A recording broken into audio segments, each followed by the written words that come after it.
Hi, this is Ara De La Cruz Muscater from Technocrat Community. And here are 5 facts about me.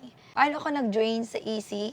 So basically, yung sister ko is OFW siya from Saudi. And isa po siya sa reason ba't ako nakapag-start din dito sa negosyong to. Anong year po ako nakapag-start dito sa business? Way back 2021, kasagsagan po ng pandemya, and nalaman ko yung sister ko is member din.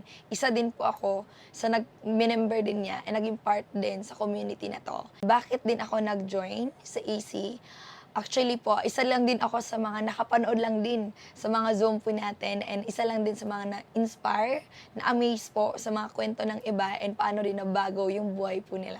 Saan po ako nag-start? Where is sa Ortigas po, sa head office po nila. First product ko din na ina-try dito sa Empowered Consumerism is yung white light. And sobrang grateful ako kasi isa din yun sa reason ba't din ako nag-glow and mas lalong gumanda dahil po dito sa community po natin and sa products din na meron po tayo. And yung thank you so much po, Im Global, and those are 5 facts about me.